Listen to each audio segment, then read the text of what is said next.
wonderful leaders. Just wanted to say thanks for joining me this afternoon for my virtual birthday party. And we're going to have a great time tonight talking about finally joining general relativity to quantum mechanics and finding the holy grail of modern physics. So it's going to be an interesting half an hour here.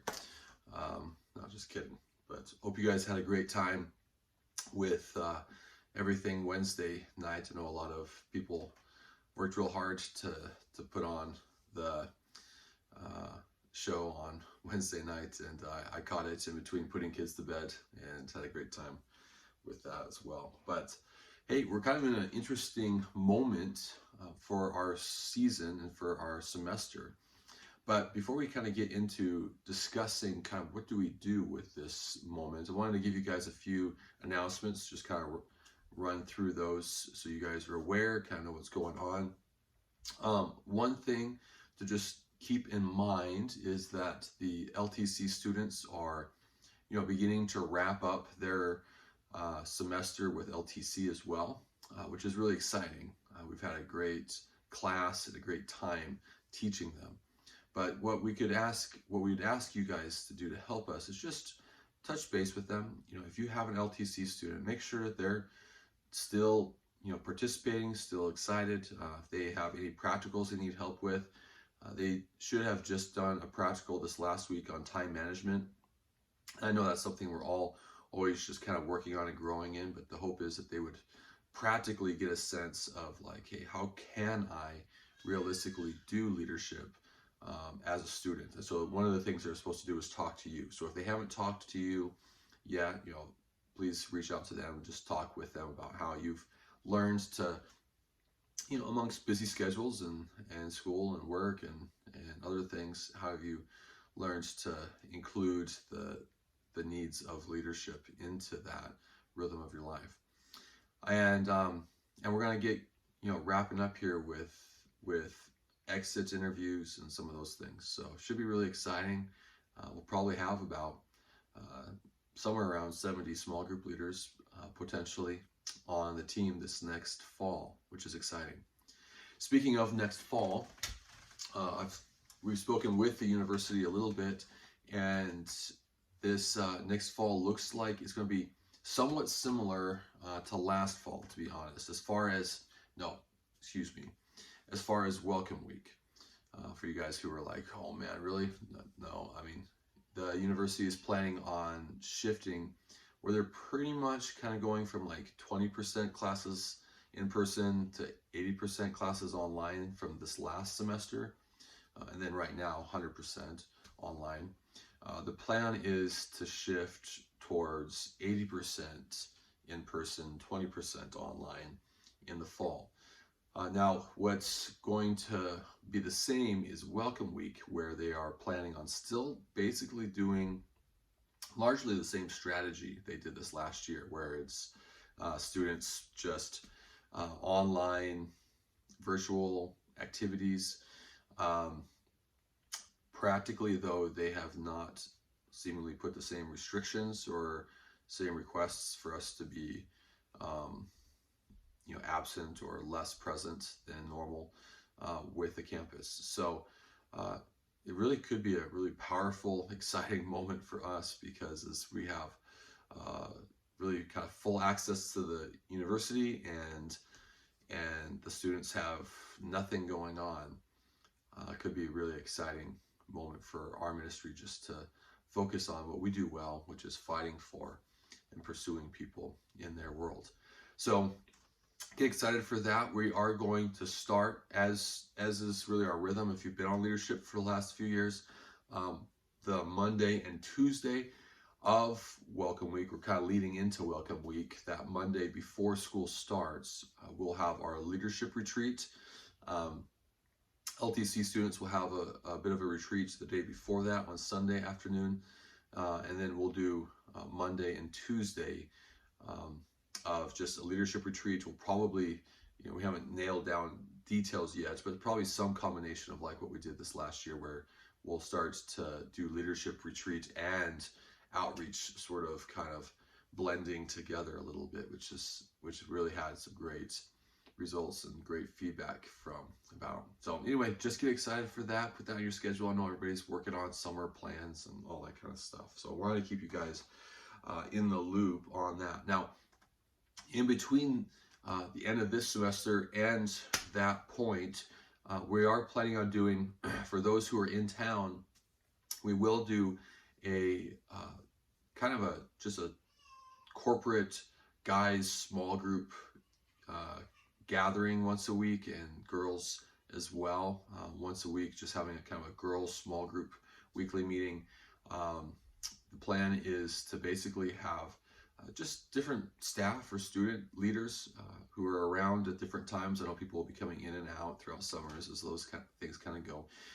But we'll have just a time to be together every week who would like to come and participate and just spend some time together and hear from each other and make plans. Summer is a great time to go grab your friends in other towns around Colorado and go camping, or bring that person that oftentimes you don't really know that well, but because if you're in town, you guys are just kind of together and there's not a lot of people around, so it can be a great way to just meet people too. A lot of times people are just kind of lonely out there because their community's alienated, heading home, and so they're kind of alienated just being on their own. So keep your eyes open if you're in town. If you're not, of course, we're also going to have once a month do kind of a large group gathering or Outpost Live once a month, just here in town, but we'll live stream it for anybody that would like to join us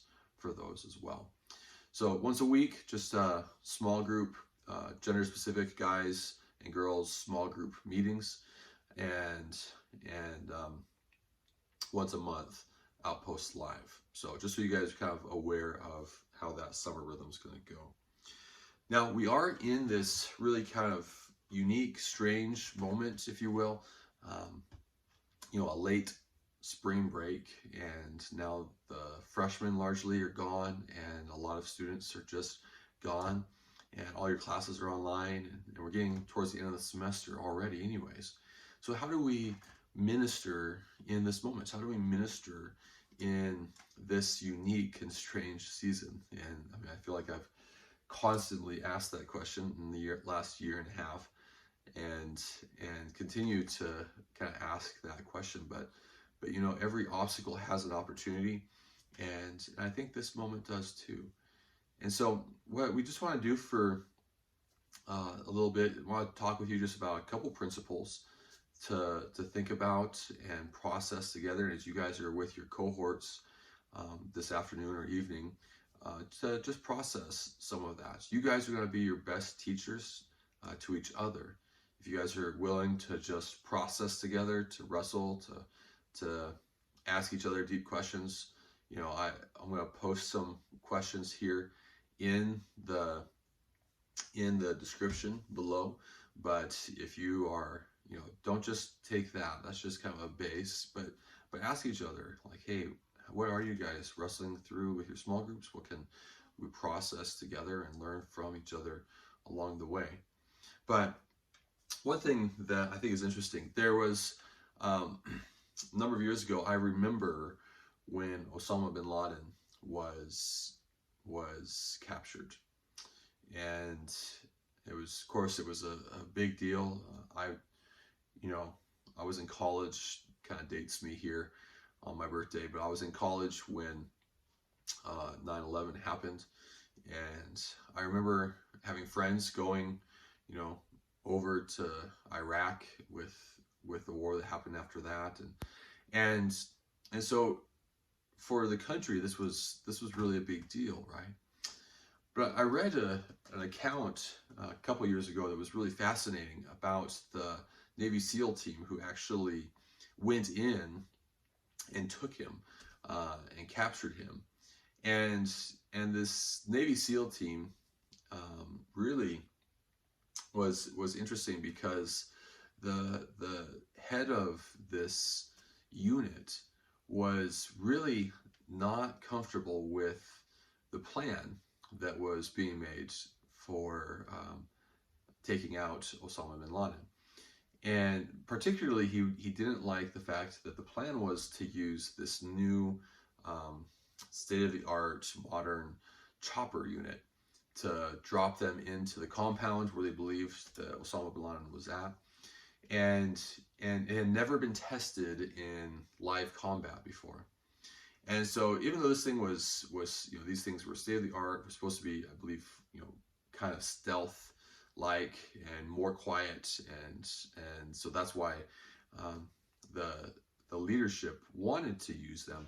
This guy that knew him and his crew were going to be the ones on the ground riding these things into battle, going in boots on the ground, and he didn't like that idea. In fact, he made his objections known to the brass, that hey, he wasn't comfortable with using an untested helo unit for such an important operation like this. But they, took his considerations and kind of overruled him. In fact, I think he got kind of some flack, to be honest, about that. So what he did, he said, okay, if we're going to do this, I'm going to be as prepared as possible.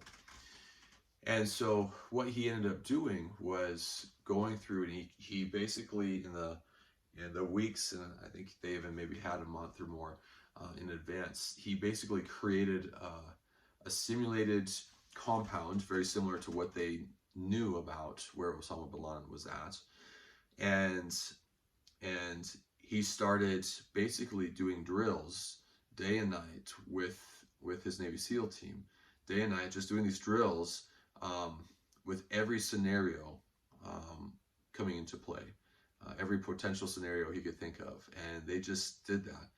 And you might think, well, that's normal for the Navy SEALs, but this was something very strange in the context. He was going above and beyond what would have been expected, and he wanted to be prepared for anything.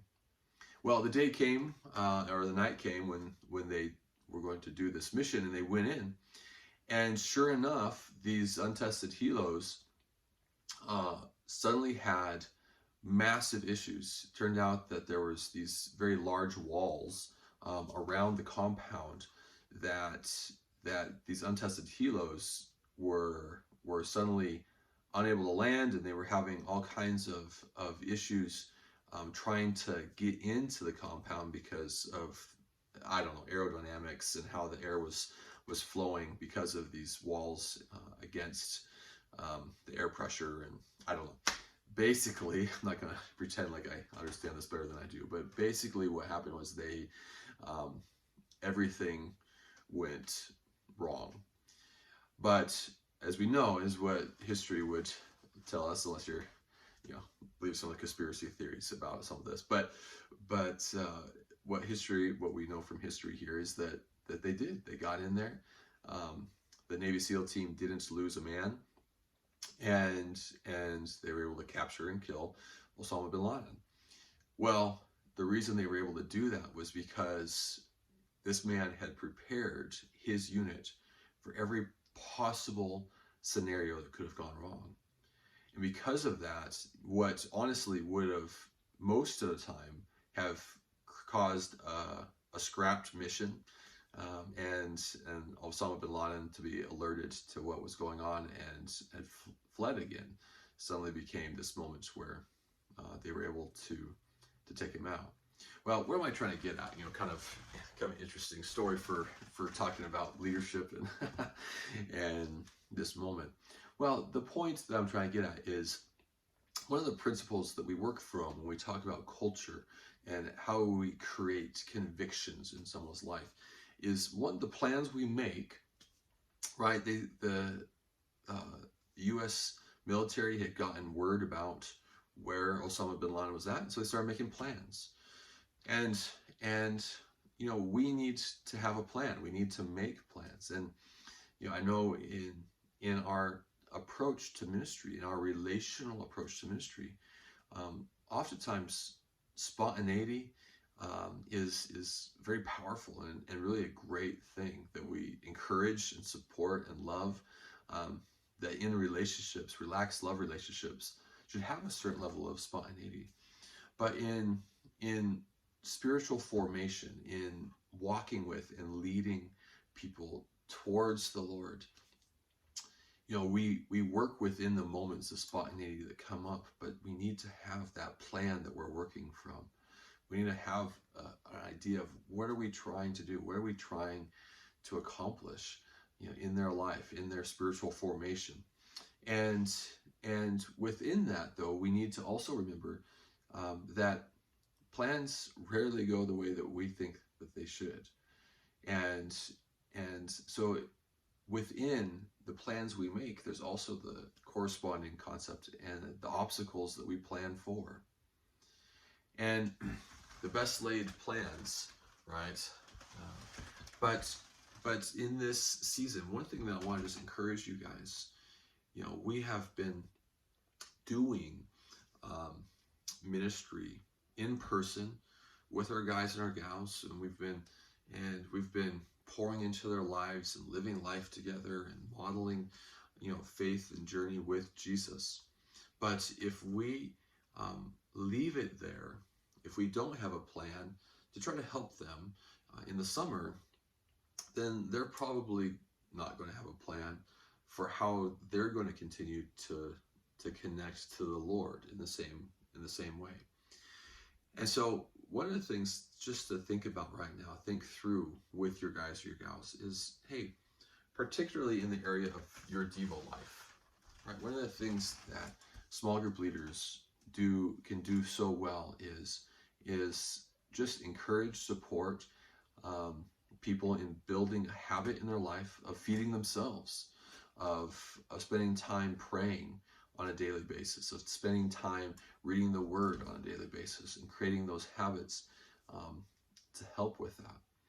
But one of the things that small group leaders can do to that end is help them think through, now that they're in this new season, they're home, they're in a different rhythm, the habits that they may have already created during the school year is different. We kind of talked about that, I believe, last time.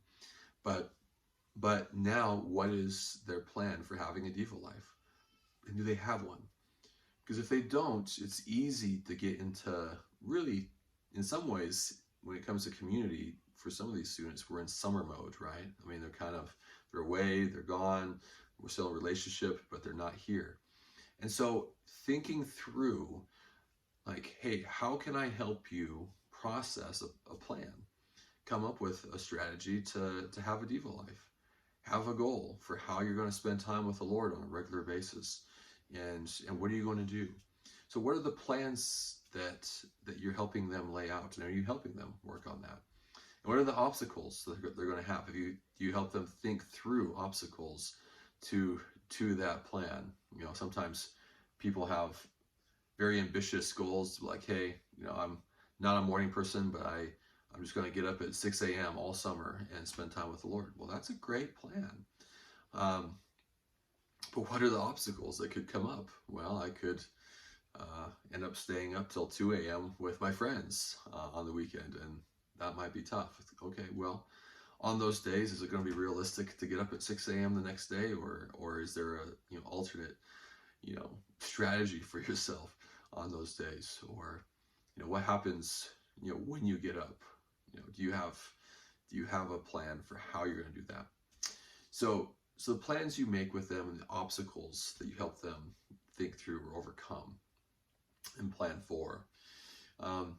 And one of the things that you can do that also will help with this is creating a sense of visibility for them. So if maybe your small group decides, like, hey, why don't we go through the book of John in the month of June, and whatever, you create some kind of chat group, and you guys just kind of talk through any thoughts or scripture verses or things that stick out to you as you guys kind of work through your plan together.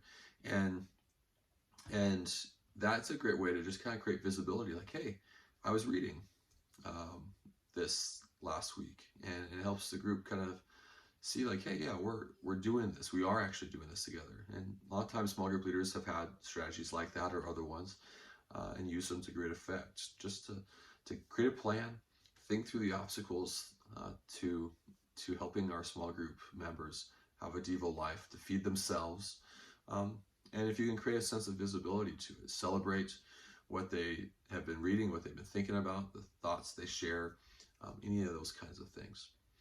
And so just kind of thinking through that. Now, in this moment, I want to just encourage you guys to spend a little bit of time and think through, just kind of talk with each other on a couple of really interesting conversation pieces, which are, one, how are you guys learning, in this moment to express long distance brotherhood and sisterhood? How are you expressing those kingdom relationships in long distance right now?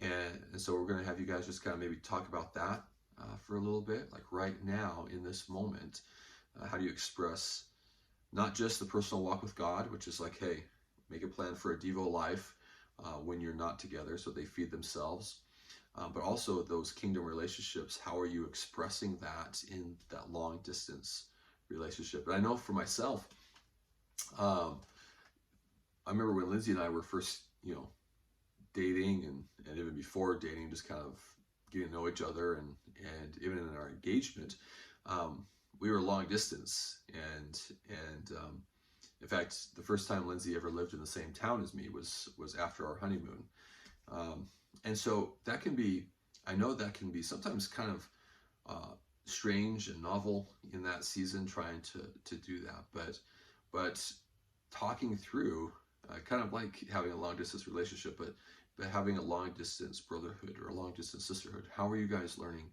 to do that? And one of the things that can be really good is just share your shared stories.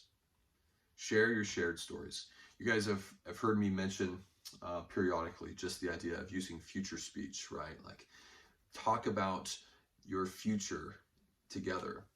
Now, a flip side to that same coin is the idea of telling the stories you have with each other from the past.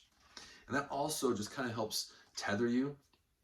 If you can include some love and laughter in that, and I know as in my season of life and in my role as a director, and a lot of my friends I don't see very often, but when we get together, it's always so life-giving to get to kind of tell stories about this, that, or the other. And you guys, aren't away from each other for long. You just were with each other throughout the semester, and some of you guys are still together. But this is a principle far beyond just this moment, but is a valuable concept to think through. Is like, how can I share my shared stories with my small group, right, or my small group members? And reflect on this semester and the fun, love and laughter again can be a great reference point, but tethering each other long distance, talking about the memories that you guys have can be just a great thing. So can just having some just regular small things that remind the other person that you care enough about them to be thinking about them when you're not together. I know Dick Foth makes a comment. He often would have to travel in his ministry career, so he was often away. But whenever he would come home and had just something from his trip, or maybe he would just make a phone call, this is back before, cell phones and texts, and this was all easy and stuff, but a random phone call that wasn't necessarily expected. Whenever he could communicate in some way the cue that, hey, you're not with me, but I'm thinking of you. I think of Paul in the Bible when he says, hey, I am with you in spirit, right? There's part of me that's still there with you, even if I can't be present. And Jesus would tell, the disciples in the conversation over the Passover meal, when he started communion, it was all a conversation. The whole concept of Passover was remembrance. Remember meet. Remember the shared history we have together. Remember, you know, of course, the concepts of God through that shared history. But I think it was more than just like, hey, remember how I am good and I am faithful and I will provide. Those things certainly would be part of that. But also, remember the shared history we have with each other. Remember the way that we have done life and how we have been there in each other's stories. And so that can be just a powerful tool. Like, how can you, and how have you, and what ways can you make a plan in this season to have brotherhood and sisterhood, to share your shared stories with one another? And the last thing here, just to kind of think through, is in that also just spend some time praying for them. Another way that you can communicate, kind of those that sense, looking into like, hey, I'm thinking about you. Those belonging cues, if you will. We've talked about that, I think last time. But spend some time in your Devo life praying for your guys or gals, and ask the Lord, hey, God, is there anything that I can just share with them? An encouraging word, or a scripture verse, or just a thought that is from your heart. And if nothing else, just text them, or some way message them, say, hey, I'm just thinking about you today. I just want to pray. I was praying for you. And spend that time in your life ministering to them. But in what ways, just to kind of wrap this up, but in what ways, as a summary here, can you make plans with your guys and gals for this season? How can you help them think through how are they going to have a Devo life? And in what ways can you help them come up with a plan, think through the obstacles to what they want to try to do, and help create a sense of visibility that encourages and challenges and creates that sense of community of belief, that permission giving for each other to keep going even when you're not together. And in this moment, how can you guys be ministering to your guys or gals in the relationship? How can you feed those friendships, if you will, long distance? And so, are there ideas of just sharing stories? Share your shared stories with each other whenever you get a chance, or just communicate on a regular basis. Hey, I'm thinking about you. And certainly in prayer, hey, I'm praying for you. But how are you guys doing small groups as far as your weekly meetings go right now? And what are things that you guys are just doing? What are creative ways, creative thoughts, creative ideas? I always tell people it's fascinating to me, it's amazing to me how creative students can be if you just give them a little direction and a little focus, and let them go, how creative you guys can be. So, what are things that you guys are coming up with, whether it's creative or just practical, but like, what are things that you guys are doing that, you could learn from each other? And so spend this time, and I just want you guys just to talk through some of those concepts. And if the conversation develops from there, that's great. This isn't so much supposed to be an assignment, check, as it is just spurring conversation to you guys in learning how are you guys learning to be the ministers of God into your students' lives that God has called you to be, and have some time to discuss and share. If you guys haven't had much time yet when you watch this video, spend a little time with each other and just have some fun with each other. If you get to contemplating quantum mechanics along the way, give me a call. I'd love to talk. Hey, love you guys. And thanks so much for just your guys' sacrifice and service. I'm proud to be part of your stories. I'm proud to get to lead you guys as we fight for our campus. So remember to continue to have that mindset of fighting for your guys and gals as we serve them in this season. Love you. Talk to you later.